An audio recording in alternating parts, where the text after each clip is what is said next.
तो आज हम प्रैक्टिकल करके देखेंगे कि अमेज़न के अंदर अमेज़न AWS वेब सर्विस के अंदर एक S3 बकेट को कैसे बनाते हैं और उसको कैसे सिक्योर करते हैं, कैसे कॉन्फ़िगर करते हैं।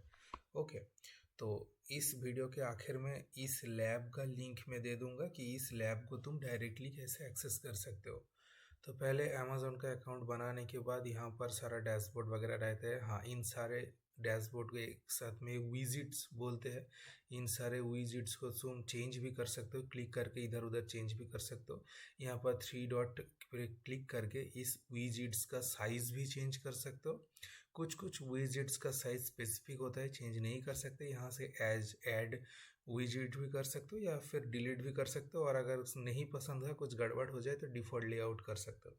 नॉर्मली सारा रिसेंट वगैरह यहाँ पर रहता है। तो ये सब तो तुम्हें पता ही है, नॉर्मली अमेज़न वेब सर्विस को खोलने से ये सब आता है। ओके, यहाँ पर कॉस्ट मैनेजमेंट वगैरह जो सब देख रहे हो, हम यहाँ पर फोकस करेंगे S3। ओके, EC2 भी है क्या, इलास्टिक सर्विस। ओके, तो ये एक अलग चीज़ है। यहाँ पर हम आज S3 को देखेंगे। सिंपल स्टोरेज मतलब ऑब्जेक्ट स्टोरेज एक्चुअली जिसको कहते हैं। हम यहाँ पर सर्च करेंगे, यहाँ से भी सर्विस पर क्लिक कर सकते हो। यहाँ पर भी रिसेंट सारा सर्विस दिखाता है, अगर नहीं है तो डायरेक्ट सर्च कर लो। हम यहाँ पर S3 दबा के एंटर मारेंगे तो यहाँ से सारा सर्विस खुल गया। यहाँ पर हम क्लिक करेंगे। क्लिक करने के बाद हम यहाँ पर क्रिएट बकेट बनाएंगे। ओके, हम नॉर्मली यहाँ पर एक वेबसाइट को होस्ट करके दिखाएंगे। जैसे कि गिटहब पे हम वेबसाइट को एक रेपोजिटरी के अंदर सारा फाइल डाल के उसको होस्ट कर सकते हैं। उस वही सेम चीज़ अमेज़न की मदद से कैसे कर सकते हैं, वही मैं इस वीडियो पर दिखा रहा हूँ। ओके, फिलहाल क्रिएट बकेट करने के बाद हम यहाँ पर एक बकेट का नाम देना पड़ेगा। ओके, ये कोई भी एक नाम दे देता हूँ। नाम देने के बाद यहाँ पर स्क्रॉल डाउन करूँगा। स्क्रॉल डाउन करने के बाद यहाँ पर देखो ACL। ओके, ACL का फुल फॉर्म तो मुझे नहीं पता एक्चुअली। इसको एक्सेस कंट्रोल वगैरह कुछ बोलते हैं। एक्सेस कंट्रोल मतलब यहाँ पर हमें ये अगर तुम डिसेबल रखोगे तो AWS बाय डिफ़ॉल्ट उसको कंट्रोल करेगा, पर मैं इसको इनेबल रखता हूँ ताकि मैं ओनर हूँ तो मैं ही कंट्रोल कर सकूँ। ओके, तो इसको एक्सेस कंट्रोल बोलते हैं। ये एक्सेस कंट्रोल और कहाँ पर हमें पढ़ना पड़ता है, अगर तुम लिनक्स कमांड सीखोगे तो वहाँ पर एक्सेस कमांड सीखना पड़ता है, या फिर नेटवर्किंग के अंदर राउटर वगैरह के अंदर भी एक्सेस कंट्रोल होता है। यहाँ पर फिलहाल AWS का सेम ही एक्सेस कंट्रोल है, नाम सब कुछ सेम ही है। ओके, अलग कुछ भी नहीं है। यहाँ पर हम फिर से स्क्रॉल डाउन करेंगे। स्क्रॉल डाउन करने के बाद यहाँ पर हम इसको अनचेक करेंगे। यहाँ पर क्या लिखा है एक बार पढ़ लो, ब्लॉक ऑल पब्लिक यूज़र। अगर इसको चेक कर लोगे तो हमारे वेबसाइट को सारा पृथ्वी से यूज़र एक्सेस कैसे करेगा, तो इसलिए हम इसको अनचेक कर दिया।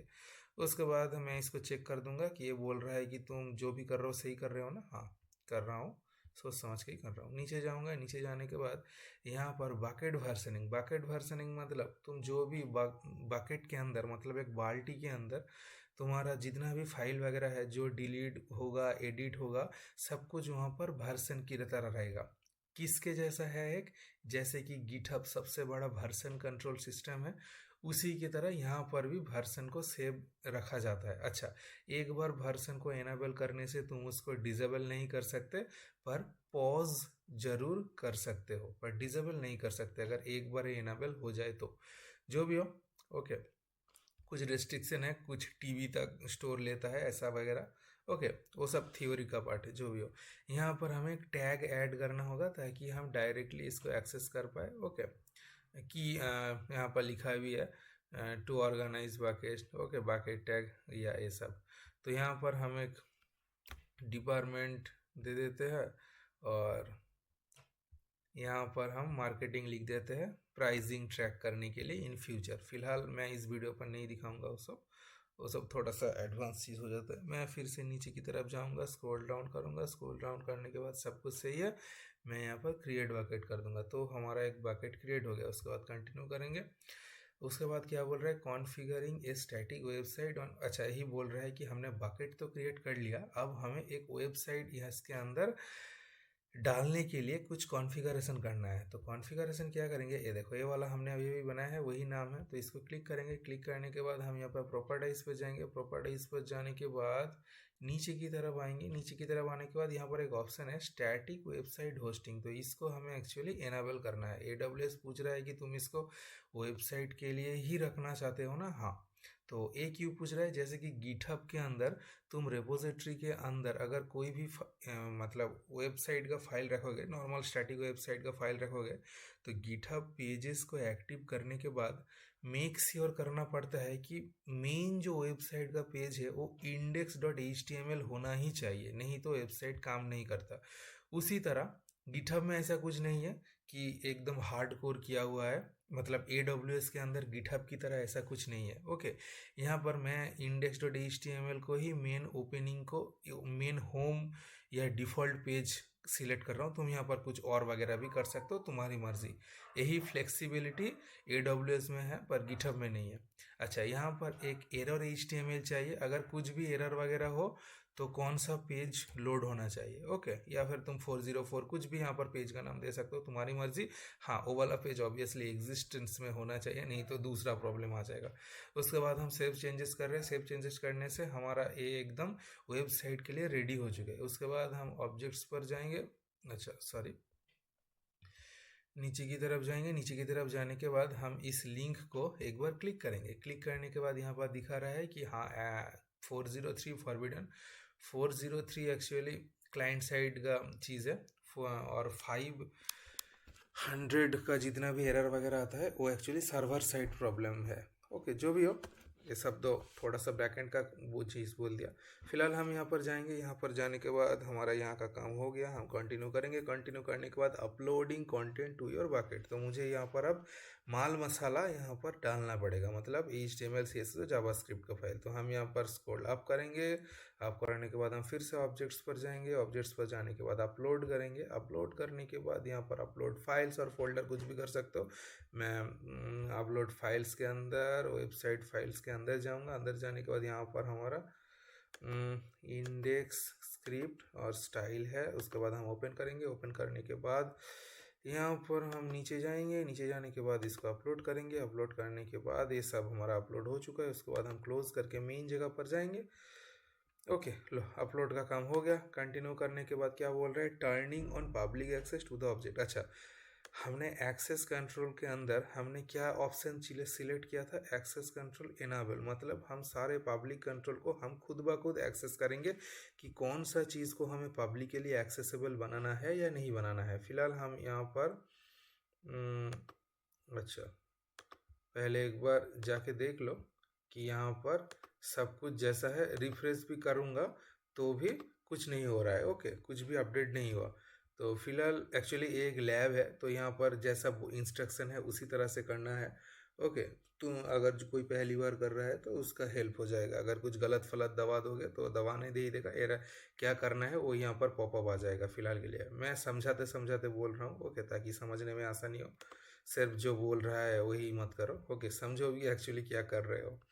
तो फिलहाल मेरा यहाँ पर वेबसाइट पर रिफ्रेश किया तब वहाँ पर कुछ भी नहीं है। अब हम इसको एक्सेस पब्लिक एक्सेसिबल कंट्रोल देंगे ताकि हर कोई इसको एक्सेस कर सके। तो हम यहाँ पर सिलेक्ट ऑल करेंगे। सिलेक्ट ऑल करने के बाद यहाँ पर एक्सेस का नीचे देखो make public using ACL access control. Okay, तो हमें इसको एक्सेस कंट्रोल जो हमने किया था तो उसके मदद से कहाँ किया था, एकदम बकेट स्टार्ट करने के टाइम डिजेबल इनेबल मैंने बक किया था ना। उसके लिए एक्सेस कंट्रोल कहाँ कहाँ यूज़ होता है, लिनक्स कमांड पे यूज़ होता है, नेटवर्किंग के राउटर में यूज़ होता है, तो वही बोल रहा था ना।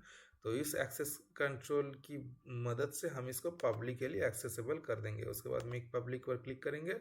उसके बाद हम क्लोज कर देंगे, काम ख़त्म। उसके बाद हमें फिर से इस वेबसाइट पर जाना होगा। इस बार रिफ्रेश करो तो देखो बूम, एकदम सब कुछ गुड टू गो है। ओके, वेबसाइट सही तरह से काम कर रहा है। इस लिंक को तुम कहीं पर भी शेयर करो दोस्तों के पास तो वो इस वेबसाइट को देख सकता है। एकदम गिटहब पेजेस की तरह काम कर रहा है। ओके, उसके बाद हम अच्छा क्या बोल रहा है, अच्छा इसको क्रॉस करने के लिए बोल रहा है, क्रॉस कर दो।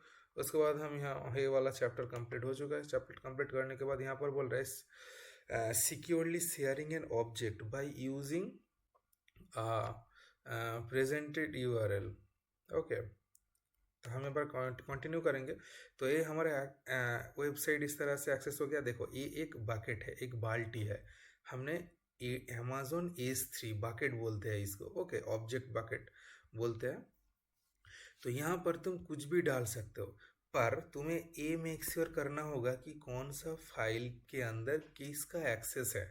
तो हम यहाँ पर एक, देखो हर समय तुम तो एक बकेट क्रिएट करोगे ना, तुम चाहोगे तो मैं दूसरे फाइल के लिए एक और बकेट क्रिएट कर लूँगा।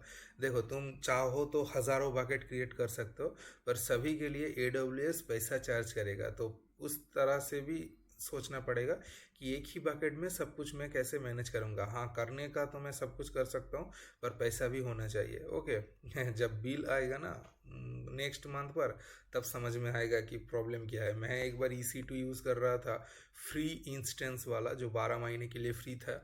उसके बाद भी मैं उसको यूज़ कर रहा था, उसके बाद भी मेरा बिल आ गया 12 रुपया नेक्स्ट मंथ, ओके। तो तब रिसर्च किया कि थोड़ा सा सोच समझ के सब कुछ यूज़ करना चाहिए। अगर रिसोर्स यूज़ होगा तो बिल तो आएगा ही। जो भी हो, भी रिसोर्स मतलब बैंडविड्थ, वो सब समझने की ज़रूरत नहीं है। फिलहाल मैं यहाँ पर index dot HTML, script dot JS और स्टाइल CSS, इन सब के बगैर भी हमारे मेरा इस बाल्टी में एक इमेज रहे और मैं अभी रखूँगा, और उस इमेज को कैसे लोगों के साथ शेयर करूँगा वो दिखाऊँगा। तो मैं यहाँ पर अपलोड पर जाऊँगा, अपलोड पर जाने के बाद अपलोड फाइल करूँगा। अपलोड फाइल करने के बाद यहाँ पर एक PNG इमेज है, इसको मैं ओपन करूँगा। ओपन करने के बाद नीचे की तरफ जाऊँगा, नीचे की तरफ जाने के बाद इसको अपलोड कर दूँगा। तो उसके बाद क्लोज करने से मेन डैशबोर्ड आ जाएगा। तो यहाँ पर हमारा वेबसाइट का फाइल भी है और पिक्चर का फाइल भी है।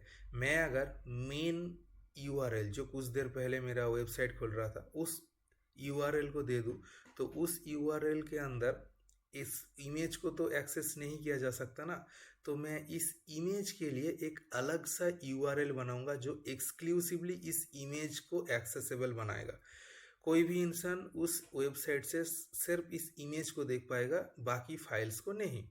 तो मैं यहाँ पर क्या करूँगा, इसको क्लिक करूँगा। क्लिक करने के बाद एक्शंस पर जाऊँगा। यहाँ पर देखो लिखा है share with personalised URL, okay. तो इसके लिए मुझे एक पर्सनलाइज्ड URL चाहिए, एक अलग सा URL। तो इसको क्लिक करूँगा। क्लिक करने के बाद यहाँ पर बोल रहा है कि ये जो URL तुम बना रहे हो कितने टाइम के लिए चाहिए। तो मैं यहाँ पर 2 मिनट के लिए फ़िलहाल के लिए बोल रहा हूँ। तुम यहाँ पर इसको अपने हिसाब से कंट्रोल कर सकते हो। क्रिएट पर्सनलाइज URL, क्या हुआ, क्रिएट हो गया। ये देखो यहाँ पर सक्सेस मैसेज दिखा रहा है, और यहाँ पर कॉपी लिंक करने के लिए भी बोल रहा है। कॉपी कर लिया। कॉपी करने के बाद एक न्यू टैब ओपन करूँगा। यहाँ पर क्लिक करके Ctrl+V दबा के एंटर मारूंगा। तो देखो इस इमेज को कोई भी एक्सेस कर सकता है। बहुत ही आसान बात है ना। तो उसके बाद इसको हमें क्या करना होगा, अच्छा एक बार रिफ्रेश करो। 2 मिनट हो गया, एक बार रिफ्रेश करो। रिफ्रेश करने के बाद इस तरह से दिखा देगा कि तुम्हारा टाइम खत्म, एक्सेस डिनाई हो चुका है, ओके।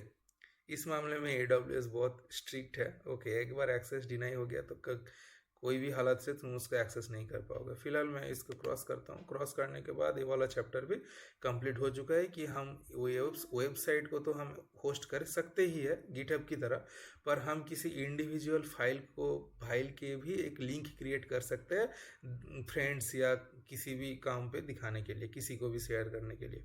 एक ही बकेट में सब कुछ हो जा रहा है, हमें कोई दूसरा S3 बकेट क्रिएट करने की ज़रूरत नहीं पड़ रही। फिलहाल मैं यहाँ पर कंटिन्यू करूँगा। Using a public policy to secure your bucket. अच्छा देखो यहाँ पर हम जैसे साधारण लोग तो नहीं है, यहाँ पर हैकर वगैरह भी है। तो हैकर वगैरह क्या करेगा, एक भी एक्सेस मिल जाए ना। अब मैं ये जो पूरा, देखो इसके लिए तुम्हें थोड़ा सा नॉलेज होने की ज़रूरत है। जैसे कि मैं दिखा रहा हूँ गिटहब के अंदर आकाशदीप। अच्छा एक सेकेंड, अच्छा अच्छी तरह से ही दिखा देता हूँ मैं यहाँ पर। कोई तो एक वेबसाइट होगा यार, अच्छा छोड़ो। मैं यहाँ पर ये वाला जो वेबसाइट है, इस वेबसाइट को ओपन करता हूँ। देखो कैसे हमें बहुत सारे फाइल को एक्सेस कर सकता हूँ। यहाँ पर बहुत सारा पेज है। एक पेज यहाँ पर about.css है। उसके बाद एक स्पेस यहाँ पर कॉलेज गैलरी भी है। पर गिटहब के अंदर index.html एक पेज होना बहुत ज़रूरी है, नहीं तो ये वेबसाइट को एक्सेस नहीं कर पाता। तो मैं अगर इसको ओपन करूँगा तो देखो मेरा वेबसाइट ओपन हो चुका है। तो इस वेबसाइट का लास्ट जो एंडिंग है, ये देखो वेबसाइट 2 लिखा है, ओके। एक्चुअली ये यहाँ पर लिखा है इंडेक्स, INDEX, index.html में अगर इसको भी एंटर मारूंगा तो सेम पेज ही दिखाएगा क्योंकि यही वाला पेज है। ओके, पर मैं अगर यहाँ पर कोई और पेज दे दूं, जैसे कि कॉलेज गैलरी दे देता हूँ, जैसे कि ओफो सब कुछ क्यों कॉपी हो जा रहा है, इसको एक बार ओपन करता हूँ। ओके, हाँ, अब अगर ए वाला, क्या हो रहा है, ए वाला नाम, उफ, कॉपी क्यों नहीं होता यार, यहाँ से कॉपी कर लेता हूँ। ए वाला नाम कॉलेज गैलरी, ए वाला नाम अगर मैं यहाँ पर, मैं कोई भी यहाँ पर वेबसाइट के अंदर बटन पेस्ट नहीं करूँगा, मैं सिर्फ लिंक के अंदर ही एडिट करूँगा। ओके, कॉलेज गैलरी दबा दिया, उसके बाद हम एंटर मारेंगे तो एंटर मारने से देखो हमारा पेज चेंज हो चुका है। तो यही एक प्रॉब्लम है। प्रॉब्लम क्या है, ओके, मेरा यहाँ पर एक इमेज का फाइल है। हाँ, मैं डायरेक्टली इस वेबसाइट के URL मतलब जो लिंक है, डायरेक्टली तो वेबसाइट की मदद से इस इमेज को कंट्रोल नहीं कर सकता, पर मैं उस लिंक को मैनिपुलेट करके इस इमेज को एक्सेस कर सकता हूँ। ओके, जैसे कि मैंने यहाँ पर वेबसाइट के अंदर कुछ नहीं दबाया, मैं इस URL को मॉडिफाई करके पेज को चेंज कर सकता हूँ। मतलब इस फोल्डर के अंदर जितना भी फाइल वगैरह है, इन सभी को इनडायरेक्टली मैं एक्सेस कर सकता हूँ। ओके, इन सभी को इनडायरेक्टली मैं एक्सेस कर सकता हूँ। अच्छी बात है। तो मुझे यहाँ पर क्या करना होगा, मुझे ऐसा कुछ पॉलिसी ऐड करना होगा ताकि सिर्फ index.html, जावास्क्रिप्ट और CSS ये तीनों फाइल ही हर यूज़र के पास एक्सेसिबल हो, और दूसरा कोई भी फाइल हो वो यूज़र एक्सेस ना कर पाए। तो इसके लिए मुझे पॉलिसी ऐड करना होगा।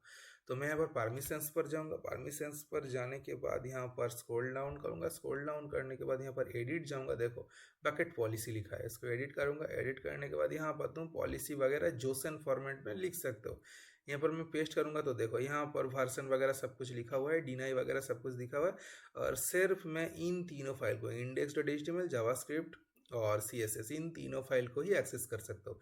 इस तरह से तुम अपना खुद का नियम पॉलिसी लिख सकते हो। ओके, तो मैं फिर से नीचे जाऊंगा, नीचे जाने के बाद सेव चेंजेस करूंगा, तो सेव चेंजेस हो गया। उसके बाद फिर से मुझे ऑब्जेक्ट्स पर जाना होगा, मेन जगह पर जाना होगा। जाने के बाद और कुछ करना है क्या, एक बार बाहर क्लिक करके देखता हूँ। सिलेक्ट चेक्स, अच्छा, index.html, अच्छा चेक्स बॉक्स। उसके बाद क्या करना है, अच्छा डिलीट करना है। अच्छा, इसके बाद मैं इसको पॉलिसी ऐड कर दिया, उसके बाद मैं इस इंडेक्स को अपडेट करूँगा। ओके, तो फिलहाल मैं इसको डिलीट कर रहा हूँ, सिर्फ दिखा रहा हूँ। अच्छा, यहाँ पर तुम्हें डिलीट करने के लिए डिलीट दबाना भी पड़ेगा, जस्ट लाइक गिटहब रेपोजिटरी। वहाँ पर भी तुम्हें कोई भी रेपोजिटरी डिलीट करने के टाइम ऐसे लिखना पड़ता था, रेपोजिटरी का नेम और डिलीट, उसके बाद क्लोज करेंगे। तो इस तरह से डिलीट वगैरह करेंगे, ये सब मैं जस्ट दिखा रहा हूँ। ओके, उसके बाद हम अपडेट दिस वेबसाइट। ओके, हम इस index.html को अपडेट करेंगे। ये रहा हमारा index.html का फाइल। ओफो, मुझे पता है यार, बार बार मत दिखाओ। यहाँ पर हम राइट क्लिक करेंगे, राइट क्लिक करने के बाद ओपन विथ नोटपैड करेंगे। ओके, तो उसके बाद ये हमारा पूरा HTML का कोड है, बॉयलर प्लेट ऊपर वगैरह बॉडी के अंदर है, ऊपर हेडिंग है। तो यहाँ पर हमको चेंज करेंगे इस H2 के अंदर। ओके, यहाँ पर जो पहले था उसके बाद हम क्रिएटेड बाय जोन लिख देंगे। जोन लिखने के बाद हम यहाँ पर फाइल क्लिक करके सेव कर देना, या फिर Ctrl+S दबा देना, सेव हो जाएगा। ओके, नॉर्मली VS कोड में भी ओपन कर सकते हो। हम पीछे जाएंगे, पीछे जाने के बाद यहाँ पर हम index.html को क्लिक करेंगे। क्लिक करने के बाद इस URL, जो URL था उसको क्लिक करेंगे, तो देखो अभी अपडेट नहीं हुआ है। ओके, जो हमने अभी नोटपैड पे अपडेट किया, यहाँ पर लिखा है सार्व फ्रॉम अमेजोन वगैरह। ओके, तो अभी हम अपडेट करने जा रहे हैं। अपडेट कैसे करूँ, यहाँ पर क्या बोल रहा है, अच्छा, मुझे यहाँ पर इस डैशबोर्ड पर जाना है। डैशबोर्ड पर जाने के बाद यहाँ पर मुझे अपलोड करना है, अपलोड, उसके बाद अपलोड फाइल्स, सब एक ही चीज़ है, बार बार सिर्फ करोगे तो प्रैक्टिस होगा। ओके, हम index.html को क्लिक करेंगे। क्लिक करने के बाद ओपन करेंगे, ओपन करने के बाद स्क्रॉल डाउन करेंगे, उसके बाद इसको अपडेट करेंगे। अपडेट तो हो गया, मतलब ये वाला फाइल हम ऐड कर चुके हैं। ऐड करने के बाद हमें इसको पब्लिक के लिए एक्सेसिबल बनाना होगा, तो इसको हमें क्लिक करना होगा। क्लिक करने के बाद एक्शंस पर जाना होगा, उसके बाद हम make public using ACL access control, उसके बाद हम मेक पब्लिक कर देंगे ताकि हर कोई इसको यूज़ कर सके। ओके, उसके बाद अच्छा, फिर से इंडेक्स को जाएंगे, उसके बाद हम फिर से इस URL को दबाएंगे। अब देखो यहाँ पर क्रिएटेड बाई जोन आ गया। ये जोन नाम भाई बहुत पॉपुलर है, सेल्स फोर्स में भी हर जगह पर जोन लिखा था। जो भी हो, यहाँ पर हम बैग, अच्छा सेल्स फोर्स क्या चीज़ है वो जानने की ज़रूरत नहीं है, वो एक कम्प्लीटली अलग मुद्दा है। ओके, तो फिलहाल हम यहाँ पर फिर से हमारा बकेट पर जाएंगे जो हमने क्रिएट किया था। तो ये वाला मॉड्यूल भी कंप्लीट हो गया। यहाँ पर हमने क्या सीखा कि पॉलिसी वगैरह कैसे ऐड करते हैं, उसके बाद कोई भी चीज़ को डिलीट कैसे करते हैं, उसके बाद इसको अपडेट कैसे करते हैं वगैरह वगैरह। ओके, और लिंक कहाँ पर होता है, इस फाइल के अंदर ही लिंक होता है डायरेक्टली। ओके, उसके बाद हम कंटिन्यू करेंगे। कंटिन्यू करने के बाद एक्सप्लोरिंग फाइल वर्जन। अच्छा, वर्जन कंट्रोल सिस्टम गिटहब में थोड़ा सा मुश्किल है, टर्मिनल की ज़रूरत पड़ती है। ओके, और यहाँ पर कोई टर्मिनल वगैरह नहीं है, यहाँ पर सिर्फ 100 वर्जन्स कर देना, तो देखो यहाँ पर कितना भी फाइल वगैरह था सब कुछ दिखा देगा कि ये पहले एक इंडेक्स फाइल था जो डिलीट हो चुका है, अभी एक इंडेक्स फाइल है वगैरह वगैरह। फिलहाल ये वाला भी कंप्लीट हो चुका है। कंटिन्यू करेंगे हमारी। ओके, चलो, हमारा सब कुछ हो चुका है और कुछ भी नहीं है, तो यही कुछ है सिंपल वगैरह चीज़, कुछ भी मुश्किल वगैरह ऐसा कुछ भी नहीं है। ओके, नॉर्मली सब कुछ तुम्हें पता ही है। तो चलो इस वीडियो को यहीं पर ख़त्म करते हैं। समझ में नहीं आया तो फिर से एक बार देख लेना। और इस लैब का लिंक कहाँ पर मिलेगा, मेरे गिटहब के अंदर ही मिलेगा। अच्छा, गिटहब के अंदर के मुझे कैसे ढूंढोगे, मुझे ढूंढने के लिए एकदम गिटहब के सामने आ जाना। सामने आ जाने के बाद यहाँ पर लिख देना आकाशदीप 2001, आकाशदीप 2001 लिख देना। लिखने के बाद यहाँ पर रेपोजिटरी पर जाना। रेपोजिटरी पर जाने के बाद यहाँ पर AWS सर्च करना। AWS सर्च करने के बाद आ जाएगा, यहाँ पर क्लिक करना। क्लिक करने के बाद एग्ज़ाम के अंदर जाओ। एग्ज़ाम के अंदर जाने के बाद यहाँ पर देखो गेटिंग स्टार्ट विथ स्टोरेज लिखा हुआ है। S3 एक तरह का स्टोरेज है, तो स्टोरेज के अंदर ही मैं रखूँगा। यहाँ पर देखो लिंक वगैरह है, लैब का वीडियो भी है, वीडियो भी देख सकते हो। बहुत अच्छी तरह से एक्सप्लेन किया है कि कितने तरह का S3 के वगैरह भी कितने तरह का बकेट वगैरह स्टोरेज सिस्टम वगैरह होता है। ओके, तो वो सब देखोगे। जो EC2 के लिए यूज़ होता है, बहुत कुछ होता है, मैं यहाँ पर एक्सप्लेन नहीं करने वाला। उसके बाद यहाँ पर लैब लिंक है जिसके लिए लॉगिन करना पड़ेगा, और यहाँ पर है डायरेक्ट लिंक। तो इस लिंक को क्लिक करोगे तो तुम डायरेक्टली एक्सेस कर सकते हो। इतना मुझे तो पता है, उसके बाद क्या होगा मुझे नहीं पता, अगर फ्यूचर में कुछ रिस्ट्रिक्ट वगैरह कर दिया तो वही कुछ बात है। तो चलो आज के लिए बाय बाय।